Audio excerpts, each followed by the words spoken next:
You know, on Sports Guys Talking Wrestling, we're always fascinated with the history of professional wrestling and wrestlers themselves. And sometimes the most unique subjects come about, and we get a chance to visit with people who research those and who write about them.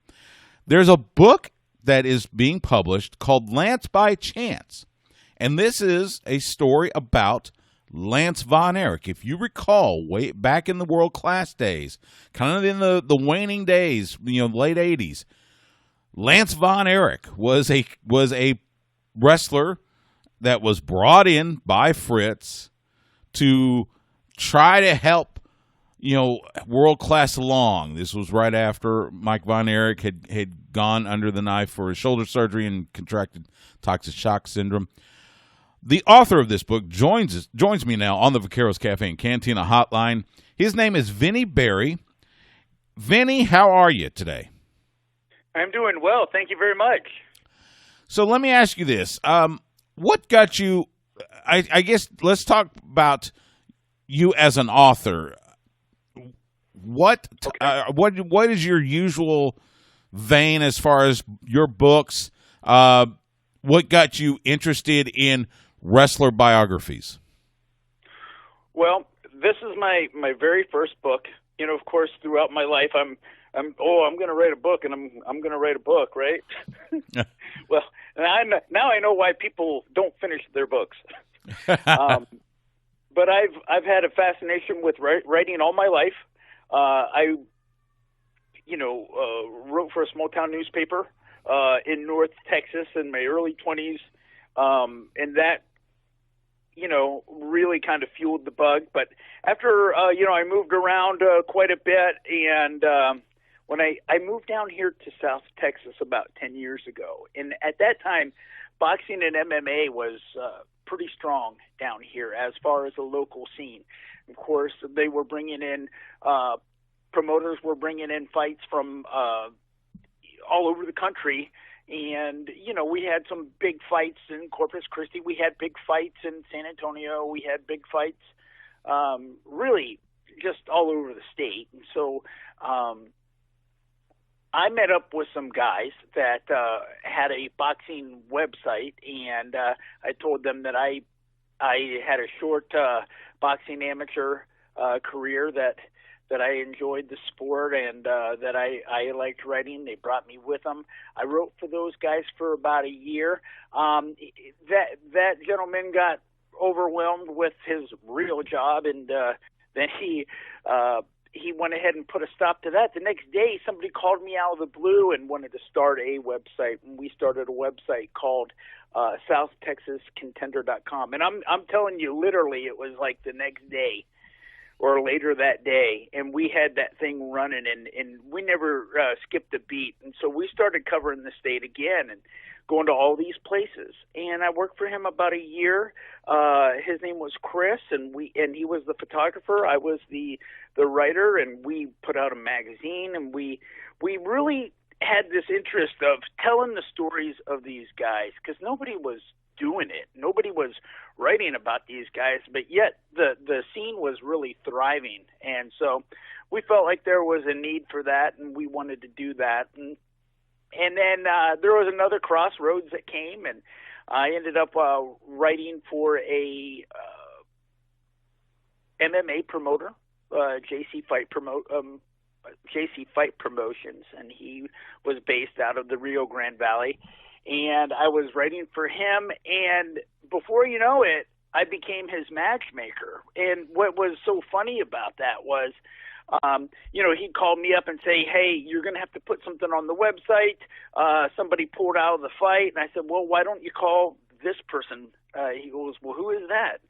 I said, "Man, that guy's ranked number 3 in the state." And he goes, "Well, how do you know that?" And I said, "Because I cover MMA, and MMA and boxing, and I know who people are." So anyway, I landed in that job, and I knew nothing about MMA. I really didn't. Boxing was really my strong suit, and so I went ahead and did that for about a year and a half, maybe 2, and that came to an end too. And so when that happened, that was 2015. I wanted to write, and I didn't write for about a year. And in 2017, I told my wife, I said, "Look, I gotta write. I'm missing it." And in that period of time, I probably wrote 500-600 articles, right? And so then I,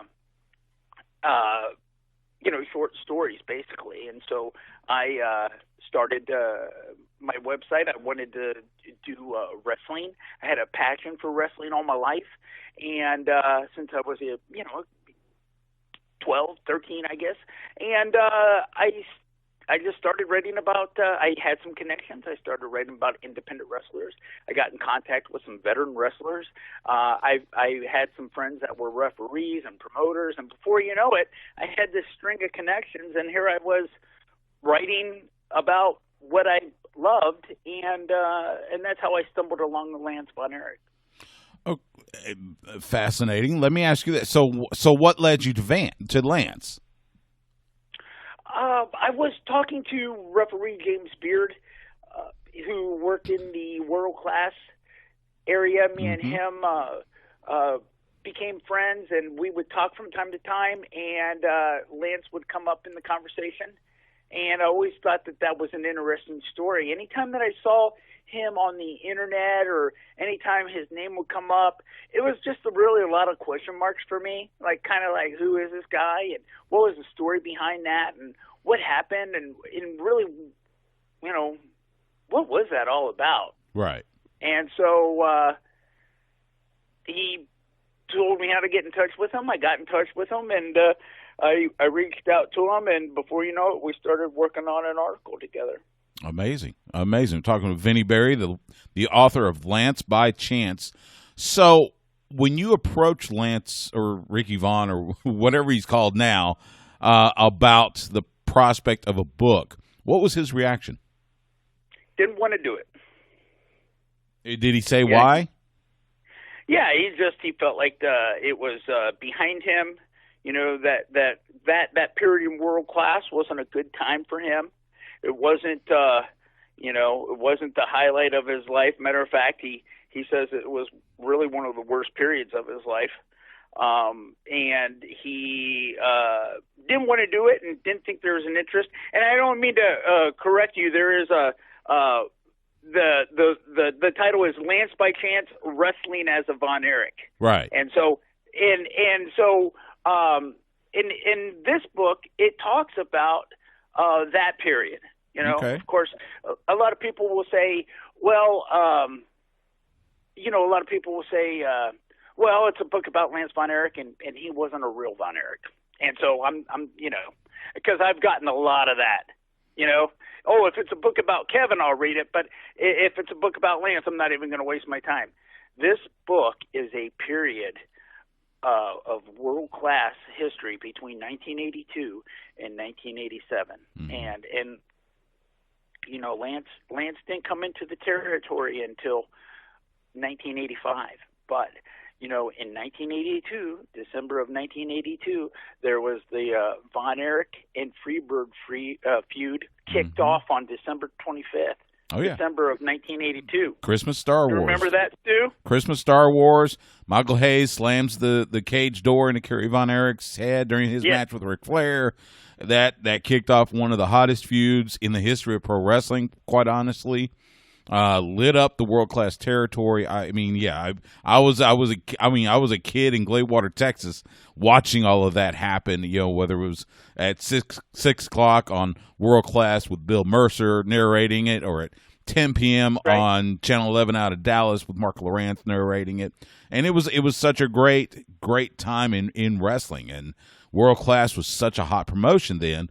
And then you started to see the little hiccups. It was David passing away, and then there was other things that happened, and then the stuff with Mike with his injury and his sickness, and it was had Kerry's motorcycle accident right, in 1986. Right, where he lost his foot, but they found a way to keep that from everybody. Let me ask you, and it kind of fascinates me because of the reaction that you have gotten so far about the book. Was there a point when you were thinking maybe I need to change course? No. You know, when I was writing the book, and I didn't say anything for probably 2 years. I just the people that I was like reaching out to and connecting the book. It wasn't really public for a long time.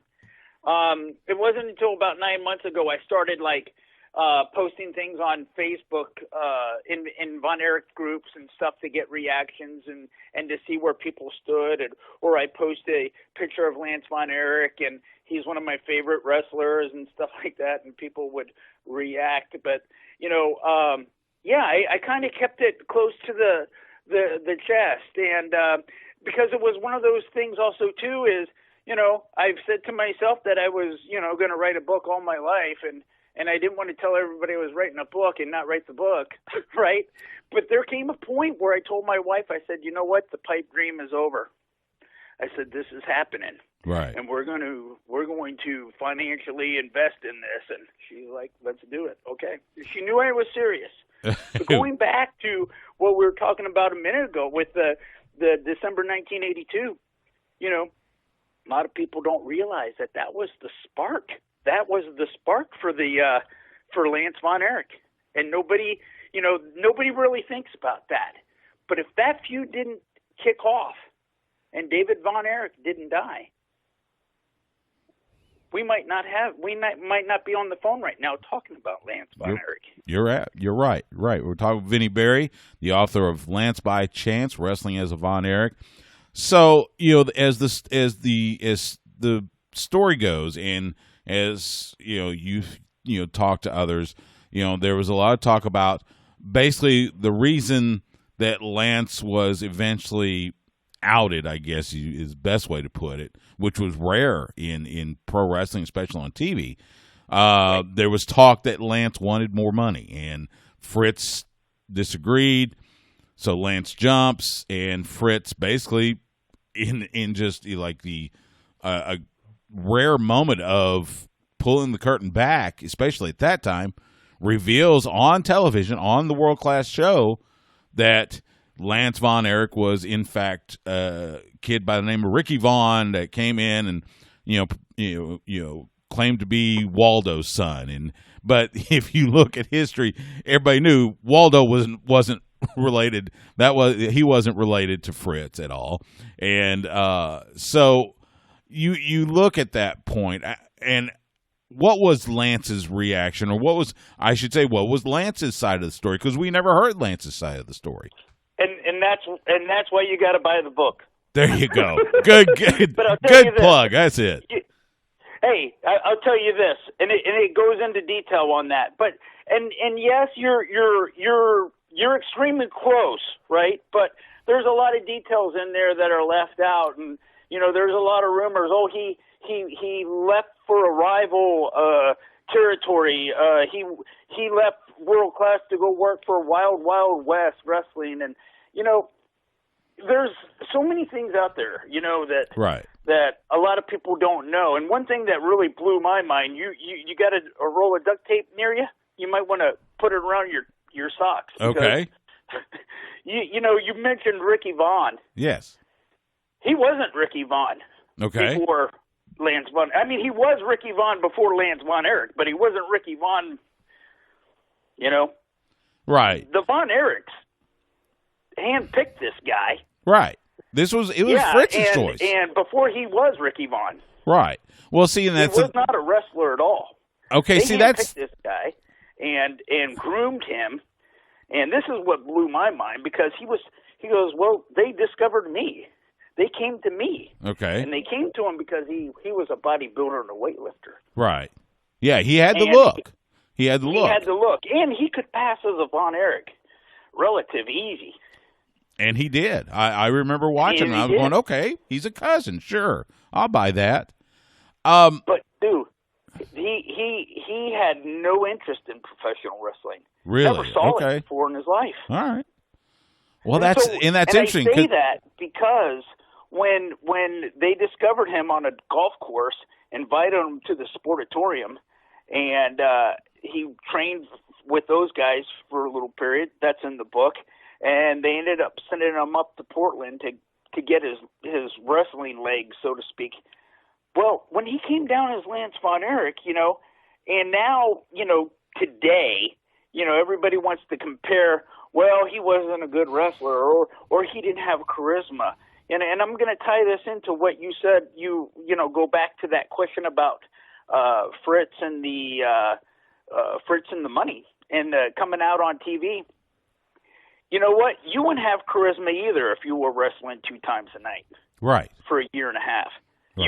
You wouldn't have a lot of energy, and if you were driving from Dallas to Waco to wrestle in the first match, and then back to Waco to Irving, Texas, or Denton, Texas to wrestle in the main event on a Monday and a Tuesday and a Wednesday and a Thursday night, right? Or on a Saturday, because they did television tapings on Monday and Friday, but throughout the week they're going to 2-3 towns a night. Okay. But you got to remember that was a machine up there, and that was the reason why world class. Those Von Erich boys were the rock stars. If you did not live up in North Texas, and I happen to live 10 miles from where the Von Erichs grew up, so let me tell you something. Those guys were rock stars, and you didn't have to be a wrestling fan to be talking about the Von Erichs on a regular basis, because they were a household name, because they were ours. Yeah, you know what I mean? Absolutely. Well, and that's the thing. Back in the height of world class, there was talk that it would, when the 10 o'clock show on Channel 11 would do better ratings than Saturday Night Live. Which was such a machine by NBC back in the day, still is, of course. So I totally get that, and it's fascinating about the fact that Fritz sent him to Portland rather than he was in Portland and Fritz discovers him. So there's a lot of, and this is one of those subjects that doesn't get talked about a lot. So yeah, there is going to be a lot of like, okay, so this is what happened instead of this, and I totally get that, and that's why this book is going to be so fascinating for fans to read. Right. Because you do learn about this story. Right. And what's so funny too, Stu, is that there's a lot of people that think they know the story. Oh, I know the story. You know what? Well, I thought I did too. That's throughout pro wrestling, though. Come on, it's that's the way it is today. Everybody knows every story, so I totally get that. And I go back to this book. This book isn't about, yes, it is. It's a book about Lance Von Erich, okay? And not only will it talk about his time in Portland before he came to world class as Lance, but it talks about his time after world class and wrestling as an international star as Lance Von Erich. Right. And it talks about his life overseas and the things that he experienced over there. But going back to the book, you've got about 18 chapters. You've got about, anywhere from 14 to 18 chapters that are strictly world class. We've got chapters on Mike Von Erich, Kerry Von Erich, Chris Adams, Ric Flair, Gino Hernandez, Bruiser Brody. We're talking about these guys that he worked with and people that he was next to. You got to remember, a lot of stuff happened in 1982 between 1987. Yeah, it did. David Von Erich died. Yeah. Gino Hernandez died. Mm-hmm.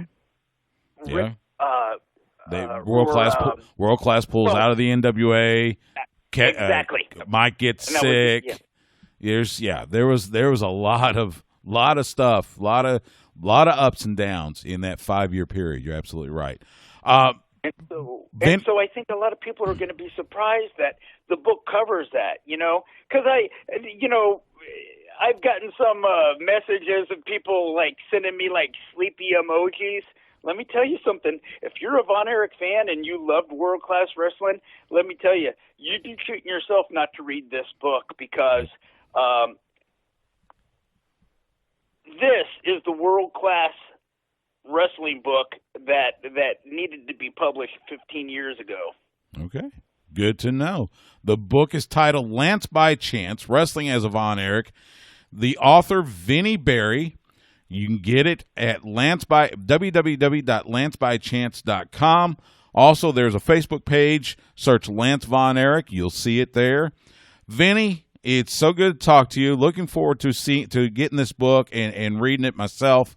I'm going to be fascinated by what I find out in there. Thank you so much for giving us your time. Anything else we need to know about the book? You know what? I just encourage you to give it a chance. Read the book. Tell your wrestling friends about it. Follow Lance Von Erich Facebook page and follow us on Wrestleville.com. And I really think that you're going to be surprised by the stories and the way the story is told. And I just really, really appreciate you giving me the time to talk today, Stu. I appreciate it. Thank you so much. Thank you, Vinny.